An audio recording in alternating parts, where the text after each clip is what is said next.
Good morning. This is a stock chart for Alcoa, the aluminum company of America. The company is as valuable today as it was 3 years ago in early 2023. Going back even further, investors who bought Alcoa in 2018 are basically back to where they started. The company does pay dividends under 1% or so. So most investors were better off putting their money into a money market account than buying Alcoa shares. And that was not supposed to happen to American industrial companies in general and for Alcoa specifically. That's because Alcoa specifically should be doing much better. The Pentagon is in desperate need of gallium to build missiles and radars. Gallium is a byproduct of the aluminum mining and refining industry. China has cut off exports of gallium from its aluminum companies, and the Pentagon contracts are going to fall right into Alcoa's lap if they can get gallium production up and running.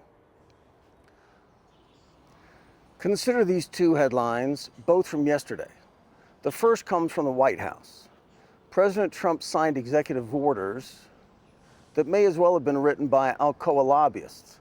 Pentagon defense contractors typically need waivers from the restriction to source their raw materials and components only from friendly countries. Trump's first EO makes that much harder to go on.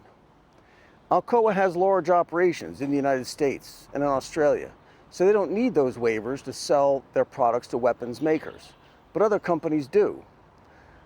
The second order is for new tariffs and incentives to increase aluminum production in the United States. Headline number 2 comes from Alcoa itself. They are cutting their forward guidance for production of aluminum by at least 200,000 tons for 2026, and also said that expenses will be higher than they thought for the year. But that second part should not matter, because Alcoa is perfectly positioned, at least in theory, to take advantage of China's export bans on the gallium, and the Pentagon is a money-no-object customer. China's market share for global gallium markets is 99%, and gallium prices are rocketing higher ever since China's export bans were announced. The gallium shortage is an urgent problem for Western militaries because gallium is so critical in radar systems, communications, and electronic warfare platforms. Policymakers in the United States are suddenly very aware of this problem now that the Pentagon is blowing through their arsenal of weapons far faster than they can be replaced. And without gallium, they can't be replaced anyway. But those same chemical properties that make gallium so valuable to weapons makers also make it attractive for civilian, high-tech industries. Semiconductors, telecom services.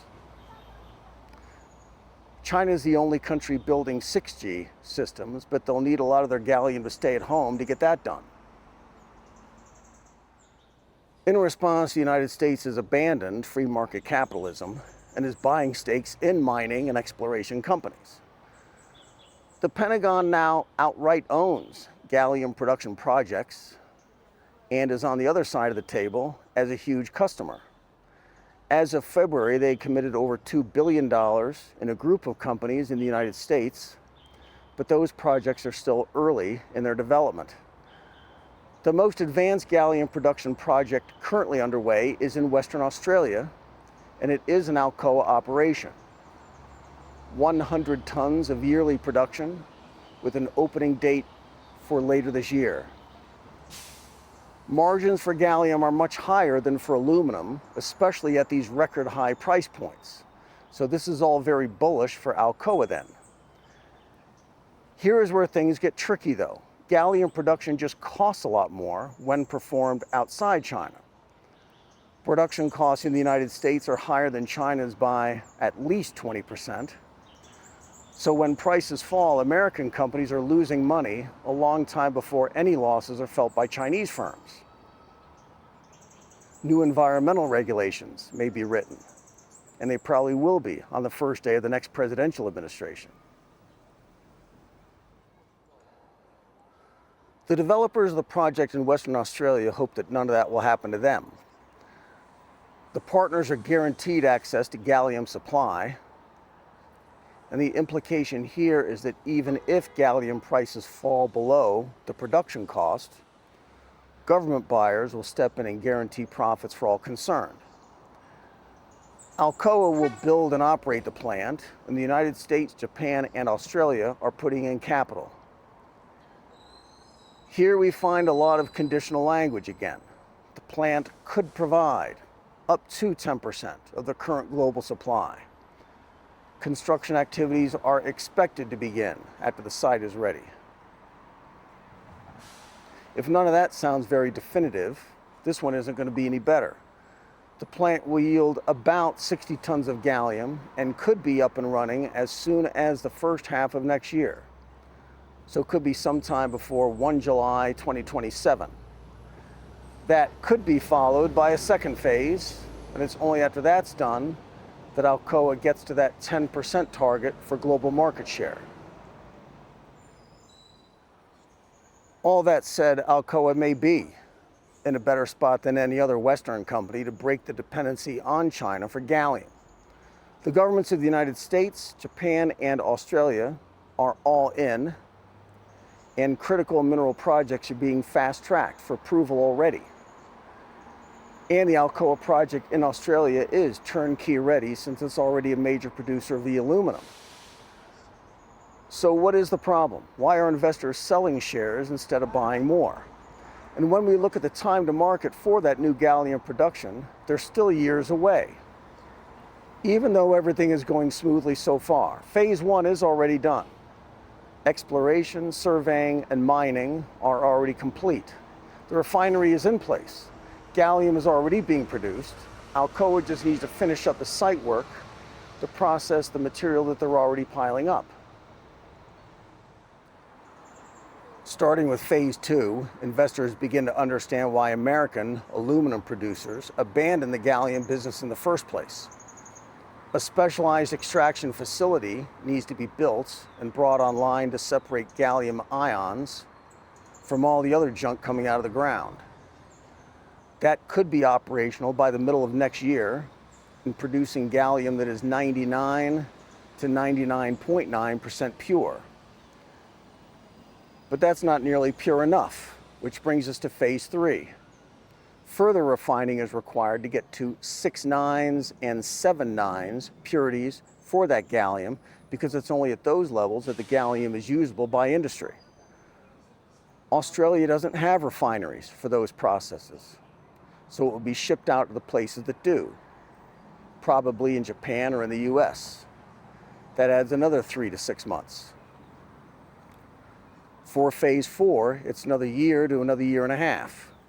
The high purity gallium is processed into gallium arsenide or gallium nitride, then sliced into wafers and turned into other things. They call themselves the Department of War now, and they require heavy testing of those materials before they're put into multi-billion-dollar weapons platforms. So the good news is that it usually takes more than a decade to bring a new mine online, and Alcoa is ahead of schedule. The bad news for arms makers is that even if everything continues to go perfectly well down in Australia, the new supply chains for gallium won't be formed for at least 3 years. But the other bad news is the supply chains for everything else. That particular Alcoa project in Australia is far along, relatively, and may in fact be delivering weapons quality gallium to the Pentagon in 2029.